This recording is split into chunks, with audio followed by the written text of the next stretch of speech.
Welcome to Pop Culture Retro, which was recently voted the 15th best podcast by the residents of the Golden Years Retirement Community in Boca Raton, Florida.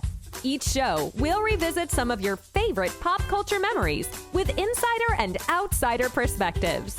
Now, please help me welcome your hosts, Ike Eisenmann and Jonathan Rosen. Hello, and welcome to another edition of Pop Culture Retro. I'm one of your hosts, Jonathan Rosen, along with Ike Eisenmann, and today we are thrilled to welcome a multi-published author, including his latest, A New Beginning. He's an internationally recognized blogger. He's a spiritualist, a clairvoyant, a healer, a licensed occupational therapist, and he also has an extensive history with UFOs, including family history with perhaps the most famous UFO incident of all time. Please help us welcome Sir Blake Sinclair. Blake, thanks so much for joining us. Yeah, it's an honor to be here. We have a lot to cover, and we're going to try to get as much as we can. But to start with, I was reading that you grew up in Chinatown in San Francisco and had sort of a rough childhood. So what was your family life like?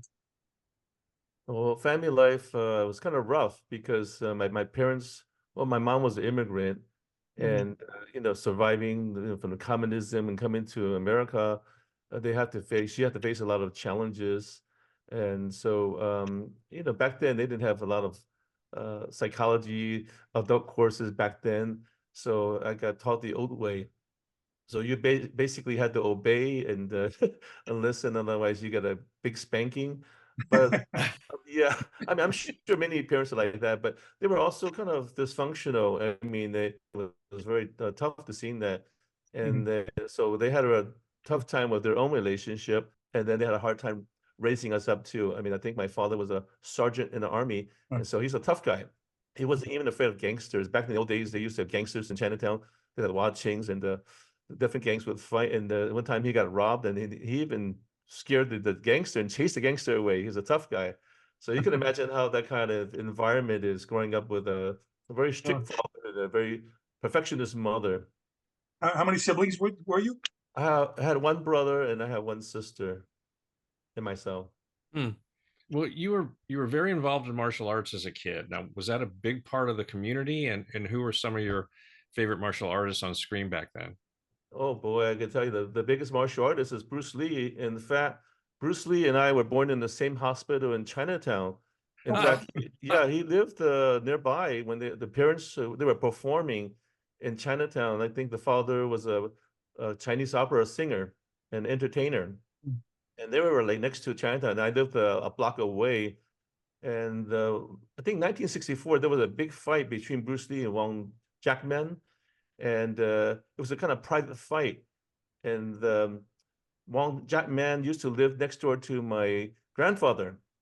And my uncle, my cousin, he used to see Wang Jackman practice all the time. So that was completely amazing. And actually, I'm friends with Bruce Lee's sister. Oh, wow. Yeah, she's still alive right now, and she lives in San Francisco. Yeah. Oh, fantastic. Well, we discussed your family life a little bit, and so we're going to touch upon it more here. But when you were a kid, how much knowledge did you have about your father's past? Oh, say again, I couldn't hear you. When you were a kid, how much knowledge did you have about your father's past while growing up? As far as past, not too much, but I would sneak into his room, and I would see pictures in his room. And there was one particular one I was fascinated with. It was a rocket. It was a V-2 rocket. And I didn't know much about it. I just know that he was in the military. He was doing kind of photography in the military. But one day I was watching a program about the Roswell incident. My father standing behind me, smoking his little cigarette, kind of chuckling and saying, hey, I was there. And this was late in the life. And I was already an adult. And he told me that he was there during the Roswell. Yeah, we're going to ask about that for sure. Yeah. And I said, what? I mean, after all these years, you finally tell me? And he said, yeah, I developed the pictures for that crash. In fact, there was one of his buddies was telling everybody in the base, because my father was based in White Sand, New Mexico, that was the pictures that my father was developing. And I guess someone talked to him because the next day he never talked about it again. And I think they instill the fear in you, and that they threaten you or whatever they say. They get you so scared.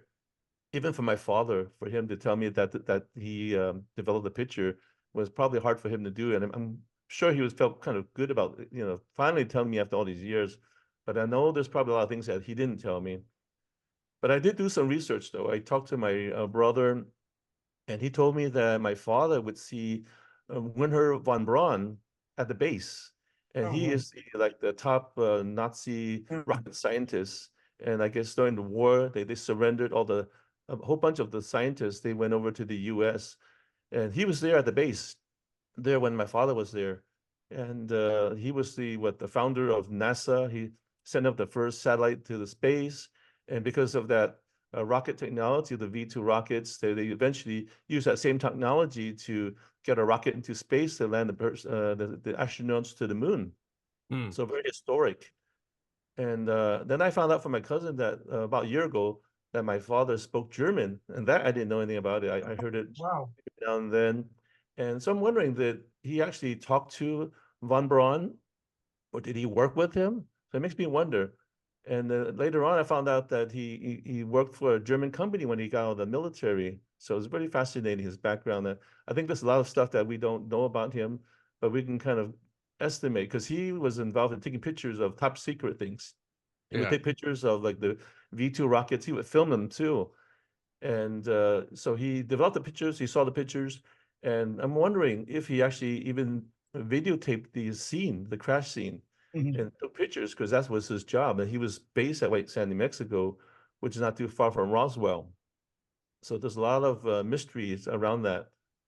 Gosh, I mean, well, were there any other discussions about UFOs in your household growing up?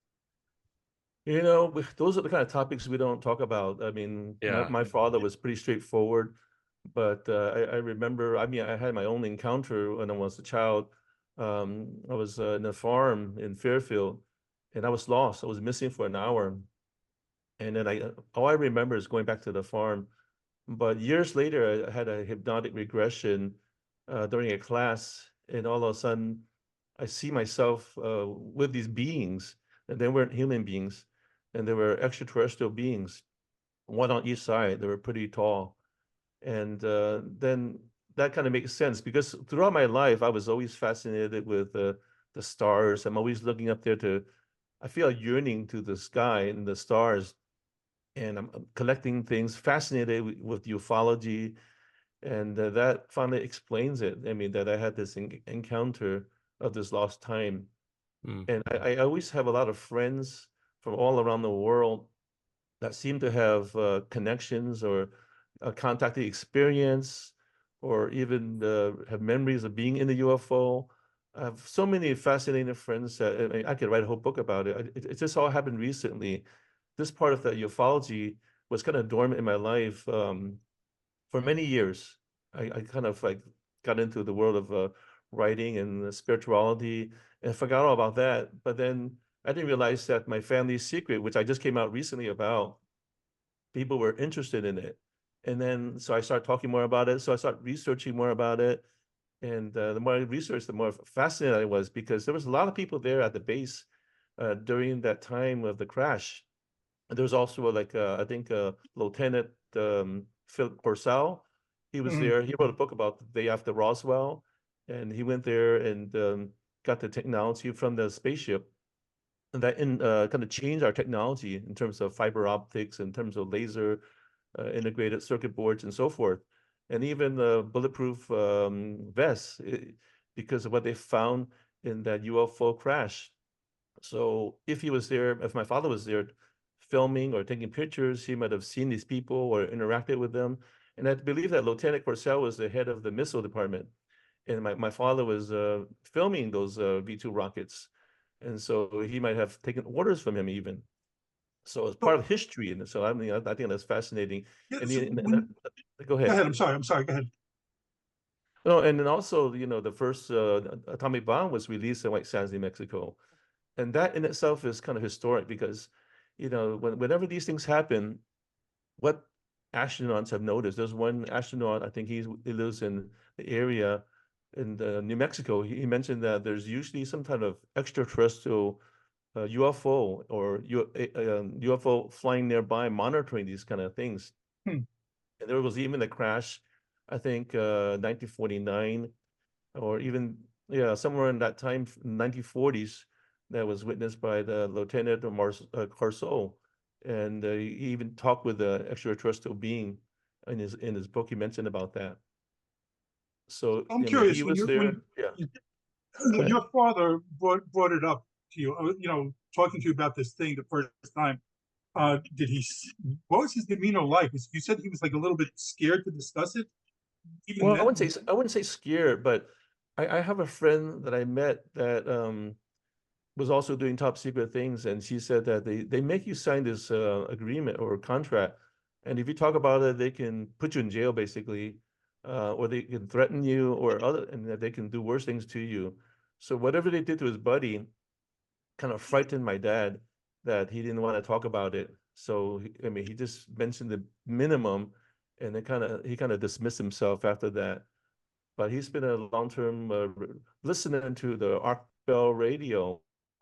It's interesting because it's a paranormal show, and I think that's how he kind of vicariously relived the situation by hearing other people's story. but did he said it's not a weather Oh no, balloon and everything? he wouldn't say that. He just said I developed it. That's all he said. I developed Mhm. it. So I mean, he was there during that time period. Right. So I think if he came out and said that, I mean, he probably I would have laughed maybe, or other not at me, I wouldn't laugh, but other people would think he's crazy. But I would have said, "Oh, that was cool," and tell me more about it. But I think just the way they intimidate you in the military regarding these top secret things, I think he was trained very well not to talk about it.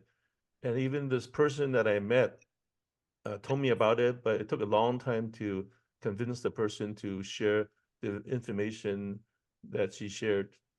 Mm.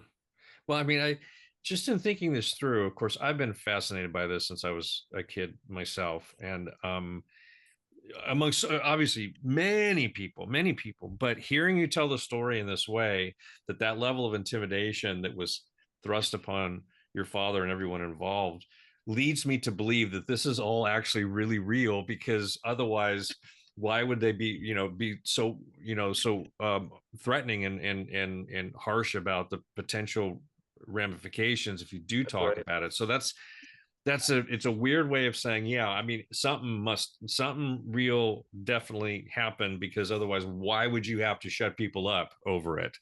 But That's right. did your father have or ever show you any artifacts from Roswell? No, no, no. He didn't show me I anything like wouldn't have that. thought so given what you just said, but I Yeah. had to ask anyway. Well, I mean, the thing is, I mean, he has that picture of the V2 rocket, Yeah. and the von Braun was there at the base, and so knowing that he and probably Lieutenant Corsall, went there to that crash site, and then that's probably the beginning of the reverse engineering of the UFO. And so more than likely he might have been there to film the event or take a picture of the event. Yeah. Well, I'm curious if you've been to Roswell also, but I also wanted to ask now, when since doing all your research for the things that you've been talking about too, I mean, have you spoken to other people that mentioned the crash site? I mean, that they saw a ship, they see like bodies or anything like that? Most of the people that were there are probably deceased already. My father passed away many years ago. Mhm. So, these kind of things that, I don't normally talk about. Like I just came up talking about it publicly just recently, probably just a month or two ago. Before that, it was just like a family secret. And I would tell Mhm. maybe my wife or some very, very close friends, but, mostly my wife and the family members, but mostly people had no idea what was going on with my father. One thing interesting too is that one time he was leaving on his leave to go back home, and he was gonna catch his plane, and then this other officer kind of bumped him off the plane and said, "Hey, I'm gonna go. I'm gonna take your spot." And then he got on that plane, and my father missed that flight. He was really disappointed. And about minutes later, that airplane crashed, and it was Wow. it made me wonder, it's like, who was in that airplane? Did these people see what they weren't supposed to see? Were they silenced or what? So maybe that's part of the reason why he was very reluctant to talk about things. Gosh, Oh. that's incredible. Have you been to Roswell? I have been there. It's an amazing place. Well, I wanted to go there because I wanted to relive my father's history. And I went to White Sands, New Mexico, just to kind of Mhm. experience it, and then go to Roswell, New Mexico. So there's a museum there. You get to see kind of some of the events there and read about it. Right. So in fact, I want to go back again and do more things than just visit the Roswell. There's a CE5 thing that I want to kind of work on as well. Mm. That I guess Dr. Greer talks about or teaches about. It's a way of contact. Yeah. You mentioned, you touched upon it briefly. So you've had your own experiences with UFOs in your life. You mentioned missing time. You mentioned, but we also read, that you videotaped them in like Sedona and Mount Shasta. So Mhm. as well as having your own encounters. So like, what can you tell us about your personal experiences? Well, in terms of sighting, I've seen like you mentioned, Sedona, Mount Shasta, and I've taken pictures of UFOs in San Francisco. And it's interesting because the one in San Francisco, I mean, I just had a weird feeling to look up, and I don't even see anything. I just take a picture, and then all of a sudden I'm kind of guided to go to my left and take a picture, and then when I look at it, I zoom in, then I can see there's like a UFO in there. Same thing that happens when I go to Mount Shasta. And when Sedona, I can see it flying very erratically. So they have different kind of UFOs. A friend of mine who claims that she has contact with them says that they're kind of Pleiadian ships. So those are the ones that I've seen. Yeah. Well, you have a collection of UFO artifacts as well. What are some of the things in your collection? Artifacts? Yeah. Well, I don't have artifacts. I just collect the UFO themed things. It's Oh, kind of like an obsession. I mean, like since I was a kid, I would collect different species of ETs. I mean, that's kind of weird hobby, right? But I don't know, early on, I started collecting it. And then whenever they have some kind of species, I've got a collection of Mickey Mouse behind me. Okay, so I wouldn't say there's anything wrong with that at all. well, Mickey Mouse is acceptable, but aliens, I mean, I probably have maybe 20 different aliens, and I have probably like 20 UFOs. I Mm. finally found a company that makes it. It's beautiful. They make the UFO, and then they put down the information about the UFO and where it was seen. So I do have a collection like that. Mm. Well, it's like in the last couple of years, it's like the government has been kind of telling us that there's other life out there without actually saying the words. So what do you think about when you hear those things? And like, it's been, the Pentagon's even talked about it recently. And from your experience, why would they still be keeping it from the public? It's all about control of information. And, if we know that they exist, we're going to begin to wonder, how do they fly? What fuels their UFO? And then you're gonna discover free technology, free energy. So that's one thing. And there's a billion-dollar business trying to keep us dependent on the electricity. So that's one reason. And the other reason is that they don't want us to make that contact. They don't want us to realize that there's other beings that we're the only creatures or beings in the universe, which is ludicrous because there's so many different beings in the universe, and there are beings that are working with us and trying to empower us, and they're trying to protect us from hurting ourselves because they show up in those nuclear sites. They shut down nuclear reactors. It's very common to have the UFOs near the nuclear testing sites, and they're monitoring us. And even when we go to space, they're constantly monitoring us. I have a friend of mine. She's a famous psychic. She's actually one of the top 10 in the world. And her friend was an astronaut, and he confided in her, and he told her that every time he would fly up, there would be a UFO following them. And the other friend that does top secret things, she told me the same thing. Anytime there's a UFO, I mean like a spaceship or something like that, you'll see a UFO nearby, kind of monitoring it. Mm. So they're there, but I think that, in my opinion, I think there's going to be a situation which I believe von Braun mentioned many years ago. Even his secretary mentioned, the rocket scientist, that we're going to have the threat of a couple of things. He talked about communism, which is pretty much spreading already, socialism, and then terrorism, which happened already, and then the third one would be the extraterrestrial. Not so much that they're a real threat, but I think they're going to use that as a method to hijack humanity. Like that, what happened a few years ago? Healthcare was hijacked already. They figure out a way to kind of scare us to submission. And so the next big thing would be the extraterrestrial. So they'll use that and portray them using the Hollywood stunt things and the special effects of kind of holographic images, become afraid. And then that way it becomes an issue of we versus them. Then, the new threat would be them. And even though, I mean, they are not a threat. I mean, they've been around for much longer than we have been.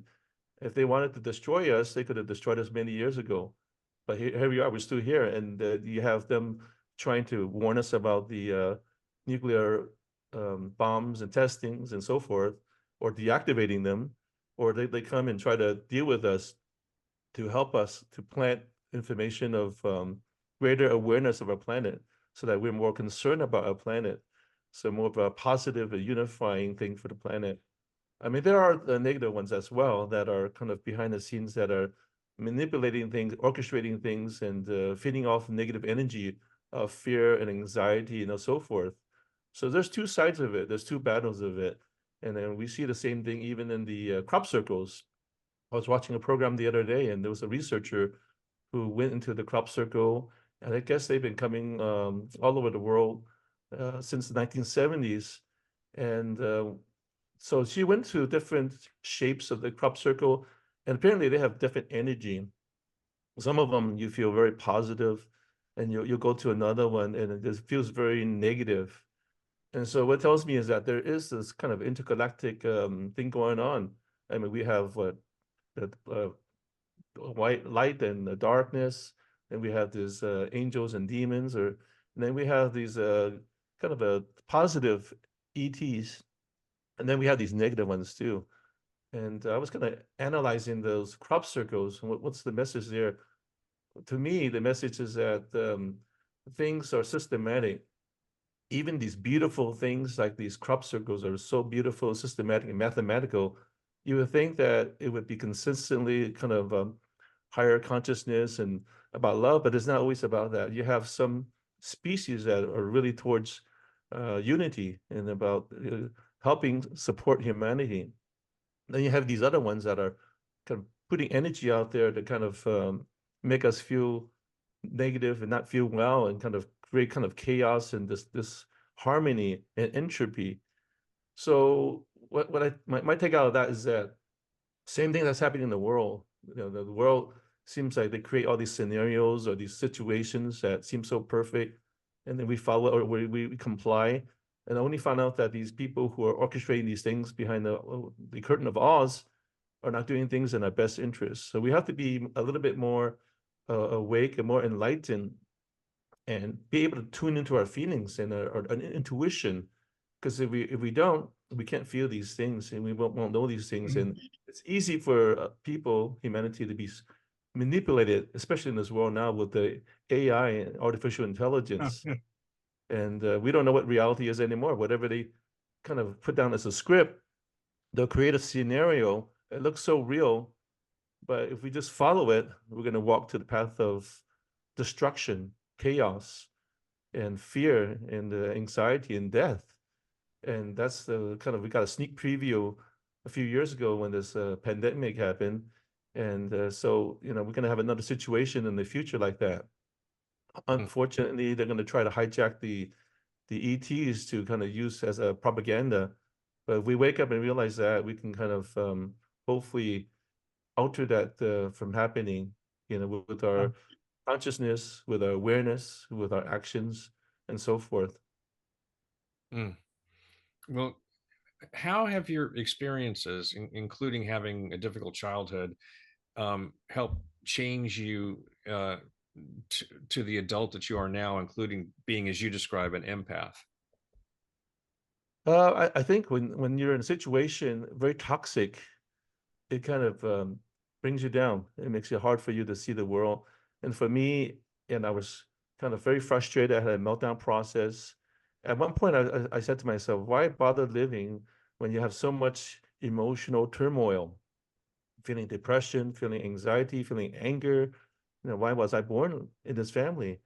But after all the years of soul searching and these kind of things, they pushed me to get so depressed that eventually it kind of pushed me to look for a solution. When I got to that point where I was burning out, I was at the end point. I didn't want to live anymore.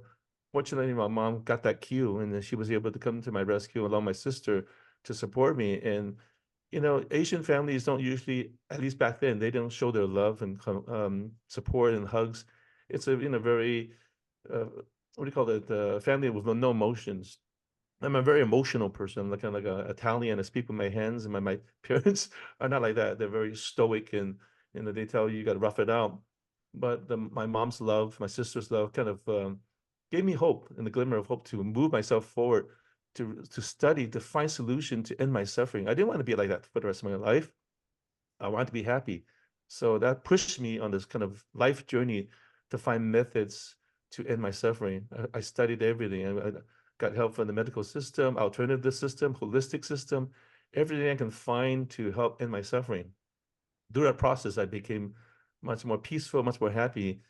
But then that was not enough. Then I went on the spiritual journey, which finally transformed me completely. That way, it helped me to find real happiness, real peace. And then it brought me to my true nature, and it kind of brought me the connection with to God, to the ascended beings, to the ascended masters. So that finally helped me to find the deep and eternal peace.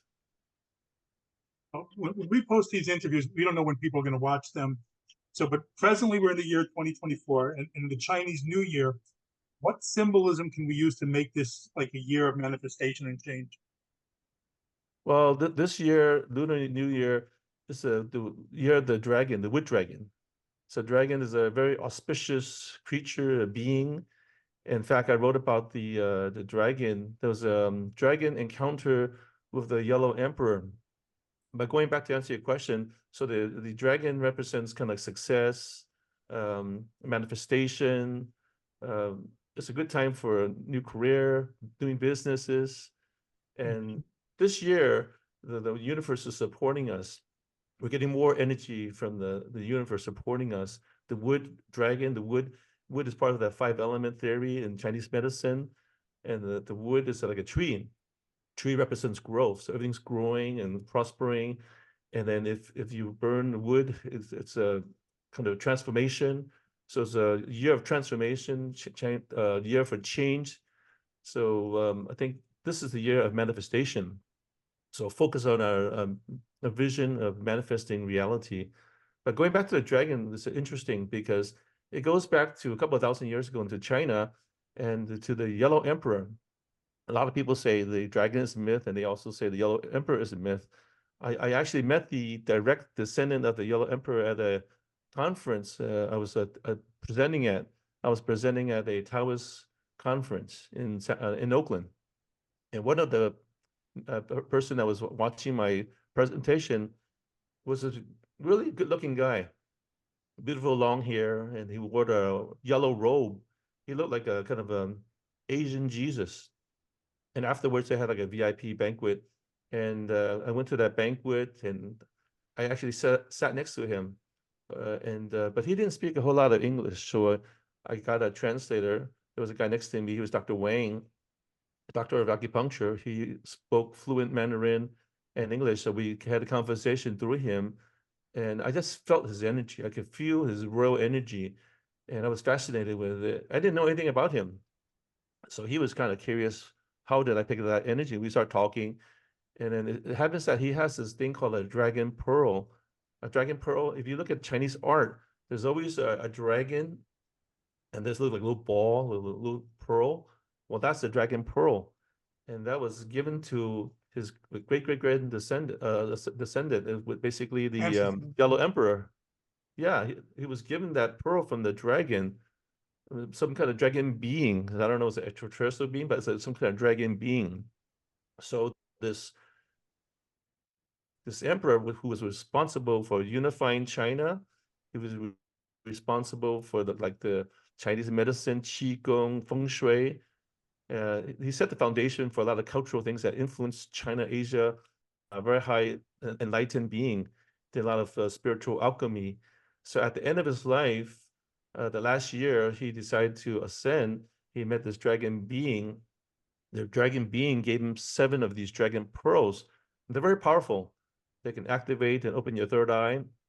They have protective qualities. They have powers to protect you and the powers to help you to become an emperor. But you have to have these special practices to activate it, which I guess the dragon being taught the emperor. So before he ascended, he gave that pearl, 7 of them, to his grandson, and his name was Zhang. In fact, the great grand descendant, his name is Zhang Yuanming. And anyways, he got this and he kept it throughout these thousands of years, and he's protecting them. And so after he gave it to his grandson, he rode off with the dragon into the universe. And this was witnessed by people in China, by some of the officials. So I started researching more about dragon, and actually during the presentation that I went to, this Taoist conference, they had a picture of dragon bone in China. It was in a newspaper, and apparently, I guess during the war, it was taken away. So probably somewhere in Japan. But I started researching more about dragons, and during the history of China, during different dynasty, I think at least 2 or 3 different dynasties, some emperors have witnessed different dragons. So it's part of that history text that dragons were witnessed. But anyways, going back to this Dragon New Year, it's a great year. So embrace the energy and visualize what you want to achieve, and then meditate and focus on what you want and go for it. This is a good year to transform yourself and the planet. Well, we want to ask about Madame Q. What can you tell us about her? Madame Q, she's an interesting person. She was a client of mine, and she had a very poor vision, almost blind. But we became friends. We had one thing in common. We both liked crystals. And she had a really small Lemurian crystal that she got one time. I don't know how she got it, but she got it. She took care of it. She gave it a lot of love and put it in sunlight. And through the years, it grew probably 100 times the size. And it was beautiful, like pretty pure on one side, and the other side very raw. Now, if you ask the scientists, that's physically impossible, but it happened to her. And I actually later on in life, I found 2 other people that had the same experience. It may not be as big, but it grew. So actually, funny you asked that. I happen to have this works. So she gave it to me actually. And if you look carefully, there's like a twin flame on it. And for people who are kind of intuitive, psychic, spiritual masters, they actually feel the consciousness within this. It's a very powerful crystal. And the lady who gave it to me, she said that in the future you're going to be doing talks or whatever, and you bring this with you to support you. And here we are talking about it, and now you see it. It's a miracle. Yeah. So Madam Q stands for quarks. Yeah, that's her alias. Let's discuss your books. The first being, Dare to Imagine, 18 Principles to Finding Peace, Happiness, and the Success. And the second one was Beyond Imagination, A Path to God and the Divine Realm. Without giving too much away now, what can readers expect to get out of those books? Well, the first book is basically about my journey, my journey of awakening, my journey of finding solutions to end my suffering. And then my journey to find real success in life. So that's my first book. And by the way, all these books are not just written by me. I received downloads of wisdom. Mhm. And when I get the downloads, I start writing it down, and I start incorporating the principles into my life. And as I do, my life begins to transform. And so I get these automatic downloads, and I write. If I don't write, those information haunts me until I write it down. So once all the information that I need to share is complete, it stops. Then I know the book is done. So that happens for my second book and also for my third book. So then the second book, Beyond Imagination, it's about my mystical awakening. It's about my journey to Mount Shasta. So I achieved all my happiness and all that. I achieved my success, but then it's moving to the next level of connecting to the universe, connecting to God, connecting to the ascended masters, the ascended beings, and kind of reaching to that level of high consciousness, kind of a union with God, union with the universe and the planet. And then the third one A New Beginning, An Antidote to Civilization. It's a book a lot about health and wellness, and I didn't know why I was writing about that initially. But somehow the universe, the Ascended Masters and beings wanted me to write this, so I wrote it. It's about that. It's about deeper and more advanced spiritual teachings about planetary consciousness. But in retrospect, I realized that the universe was trying to give information to humanity, to give them the Mhm. information they needed to navigate through the pandemic much more gracefully. So, I mean, I use all the principles there and use all the information there to help me and my family. So we weathered through it real easily. So a lot of it teaches you about the immune system, about how really to enhance your body to be healthy, happy, and strong, and kind of teaches you all also how to be like a modern day yogi. So that's pretty You much it you in have a many nutshell. clients around the world right now, so you do a lot of healing, both men and can you touch upon what alternate healing is? Yeah. Alternative healing. Well, that's a yeah. So we can talk about that. There's a lot of things in alternative healing, and in the medical model, they focus on the body like a machine. Like you have a car, something breaks down, you fix it. But the machine doesn't have a soul. The machine doesn't have energies, chi. So alternative healing looks at that body systems that we have. We have the mental body, the emotional body, the physical body, the spiritual body. And then within our body systems, we have chi, energy. Then we also have prana, energy. And all these energy intertwine through our chakras and through our organs. So using alternative therapies, like for example, Reiki, you work on your chakras. And your chakras are energy vortexes that are connected to your associated organs. So when they're blocked, when they're not working right, your organ's going to have problem. Now, if you have problems with your throat chakra, you might be having a cold, or you might be sick, or you have trouble expressing yourself. You have problems in your heart chakra, you might have sadness, you might have difficulty experiencing joy. So through energetic methods of Reiki or energy medicine methods, you can open those areas up, and then it gives that energy supply to that area so you can feel joy. Then you can speak clearly. And then if you activate your third eye, maybe you can see things in a different realm. So it looks into a different system. Alternative therapy, holistic healing looks at more of the dynamics of the body. They will look at the gut, the microbiome, the relationship between that and the brain. So the brain is the first brain, the gut is the second brain, and the heart is the third brain. So you look at all those dynamics. And then Chinese medicine, you look at the body in terms of the five element theory, and each organ has a different element, and it also has a different emotion.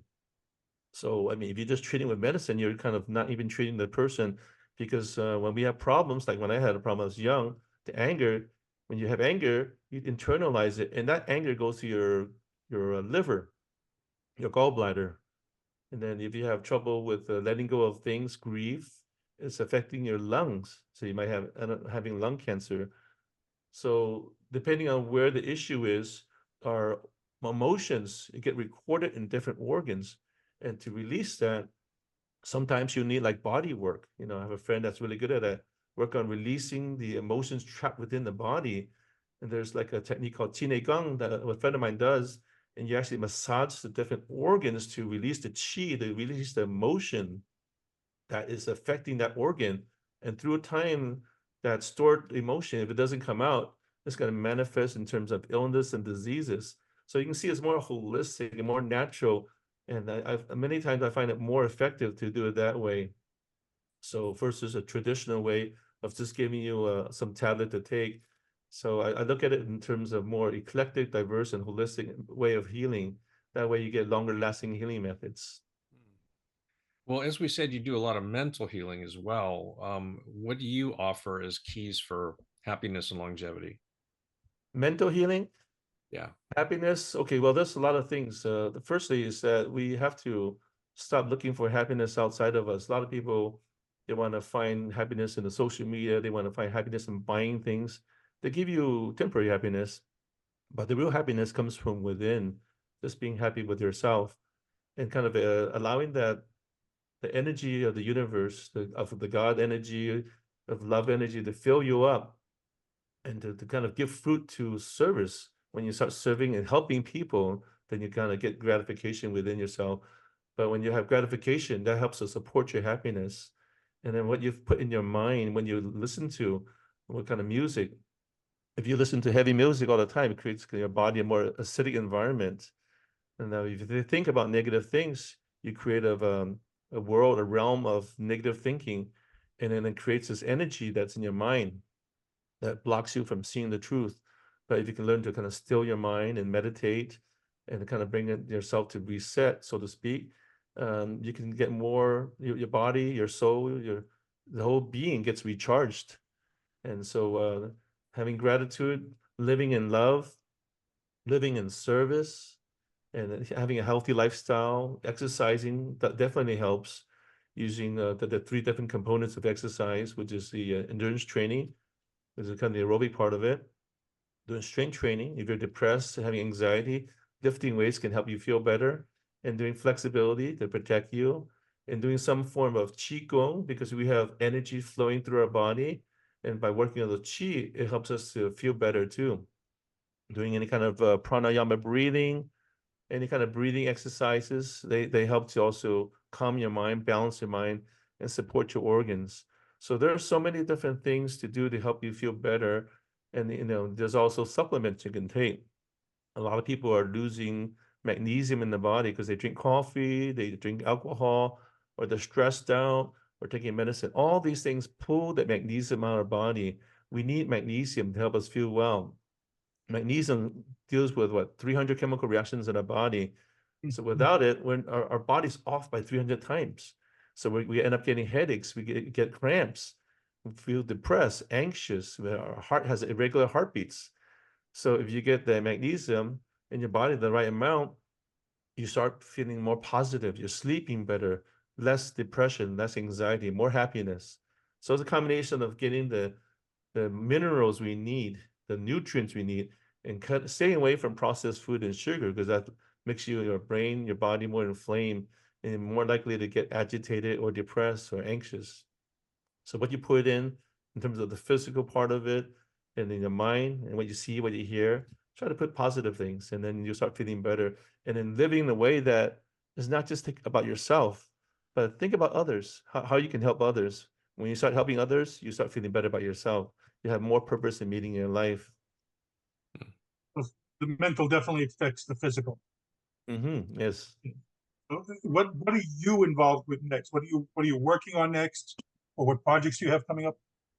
I think my next project, I might be working with a friend of mine. He has a retreat. He's working on a kind of global retreat to kind of work on empowering people locally and then globally. So that's one of the things I'm working on. Working on just kind of getting the information out to people about health, about spirituality, about just what's going on in the world through these platforms of interviews and so forth. And I'm kind of possibly thinking about writing a book about ufology from a personal experience of my Well, that's what I was going to suggest that you should be doing next. I know. Yeah, I have so much information about that I should write about it. So, but right now I'm pretty busy. I'm also working in the Royal House. That keeps me pretty busy. So yeah, but in the future there might be a book, but I need to kind of take a little breather first. Well, I look Takes a lot forward of to time that. and commitment for books. Well, how can people follow you on social media? They can go to www.sirblakeSinclair.com. All my books are there, and my bio is there. And if you want to connect with me, you can connect with me there. And I'm also on Facebook, Blake Sinclair. So also on Instagram, Blake Sinclair _ author. Well, we're going to include the links when we post this also. But so before we go, you kind of touched on it a little bit, but what advice would you give to people who are struggling in some capacity right now? Well, when you're struggling, try to get some help. That's the first thing. Talk to a friend, talk to a family member. And I think if you get the book, I mean, it has a lot of tips on how to help you. The key thing is getting the resources, finding what's going on with you. And when you read about it, then you realize it could be a dietary issue, it could be a mineral deficiency. And if when you're in doubt, you can also contact me for a session. I do private sessions as well. But connect with somebody and talk to somebody who cares about you. But Blake, thank you so much for joining. This was a lot of fun. We appreciate you coming on and taking the time to speak with us. And this was fascinating in many ways for us. My pleasure. Thank you so much. Well, again, this has been Pop Culture Retro. I'm Jonathan Rosen with Ike Eisenmann. And again, a very special thanks to Sir Blake Sinclair. And please like, comment, and subscribe. Thank you for listening to Pop Culture Retro, where no one was hurt during the making of this podcast.